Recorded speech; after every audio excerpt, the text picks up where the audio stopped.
दर्शक मित्रों daily Bodeli news में आपનું हार्दिक स्वागत करूँ છું મયુદ્દીન ખત્રી।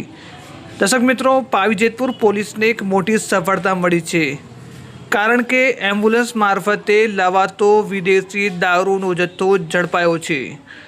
એમ્બ્યુલન્સ તો આમ એક રીતે માત્ર ને માત્ર કોઈ દર્દીને સારવાર માટે ઉપયોગમાં આવતી હોય છે, પરંતુ મધ્યપ્રદેશથી ગુજરાતમાં દારૂ ઘુસાડવા માટે બુટલેગરો રોજે રોજ અવનવા કિમિયાઓ અપનાવતા હોય છે અને આ કિમિયાને પર્દાફાશ કરતી પાવી જેતપુર પોલીસે જે પ્રકારે તમે જોઈ શકો છો, એક નકલી એમ્બ્યુલન્સ બનાવવામાં આવી હતી અને જેમાં છે તે વિદેશી દારૂ ભરીને લઈ જવાઈ રહ્યો હતો।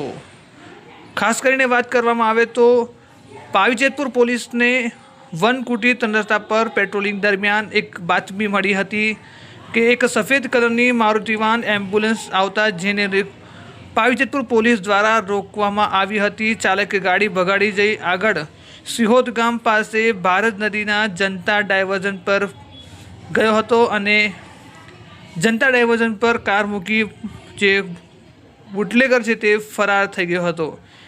એમ્બ્યુલન્સ ચાલક છે તે ઘટના સ્થળેથી ફરાર થઈ ગયો હતો। પાવી જેતપુર પોલીસે એમ્બ્યુલન્સ વાનનો કબજો લઈ ચેકિંગ કરી હતી, જેમાં ઇંગ્લિશ દારૂ મળી આવ્યો હતો, જેમાંથી 2,55,200નો વિદેશી દારૂ અને મારુતિ વાનની કિંમત 2.5 લાખ, કુલ 5,05,200નો મુદ્દામાલ પોલીસે કબજે કર્યો છે અને આગળની તજવીજ હાથ ધરી છે।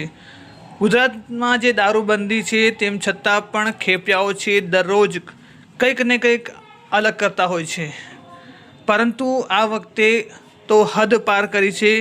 જે પ્રકારે જે એમ્બ્યુલન્સ લોકોના સ્વાસ્થ્ય માટે હોય છે, ત્યારે આ જે ખેપિયો છે તેણે સ્વાસ્થ્ય ખરાબ કરવા માટે નકલી એમ્બ્યુલન્સ બનાવી અને તેમાં દારૂની હેરાફેરી કરી હતી।